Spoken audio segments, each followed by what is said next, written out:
Hello everyone, তোমরা সবাই কেমন আছো? আশা করি ভালো আছো। আমরাও খুব ভালো আছি। বড়দের প্রণাম জানিয়ে, ছোটদের ভালোবাসা জানিয়ে আজকের ব্লগটা স্টার্ট করছি। আর এখন বাজে সন্ধ্যা 6টা। আর আমি ঘুম থেকে উঠলাম এই মাত্র, দুপুরে ঘুমিয়েছিলাম। দিয়ে উঠে মা বললো একটু চা কর।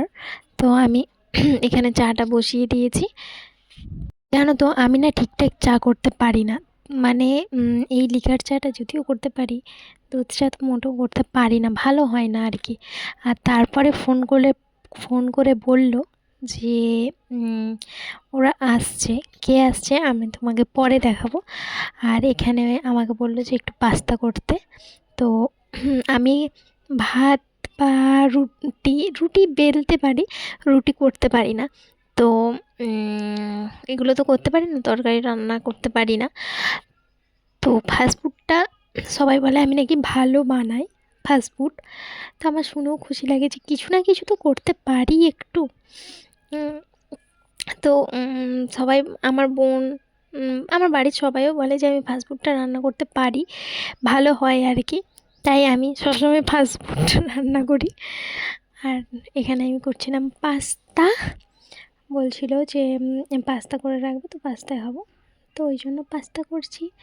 আর কে আসবে একটু পরে দেখাবো। আর আজকে হচ্ছে চকলেট ডে, চলে এসেছে। আর এখানে চকলেট ডে সেলিব্রেশন করছে, মানে ছোট করে চকলেট এনেছিল আমার জন্য। আর আমার জন্যও এনেছিল, আর আমার বোনের জন্যও এনেছিল। ফার্স্ট আমাকে দিল, তারপরে আমার বোনকে দিল।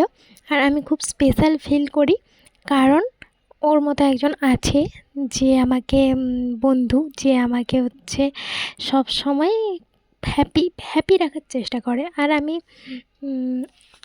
যেহেতু ও টেডি ডে দিন আসতে পারবে না, তাই কারণে অ্যাডভান্স টেডি ডেও করে দিয়েছে। সবাইকে জানাই হ্যাপি চকলেট ডে। আর আমার ভিডিওটা এই পর্যন্ত। যদি ভালো লেগে থাকে একটা লাইক, কমেন্ট, শেয়ার, সাবস্ক্রাইব করতে ভুলবে না। Tata, love you all. সবাই ভালো থেকো, সুস্থ থেকো। আবার দেখা হবে কোনো নেক্সট ভিডিওতে।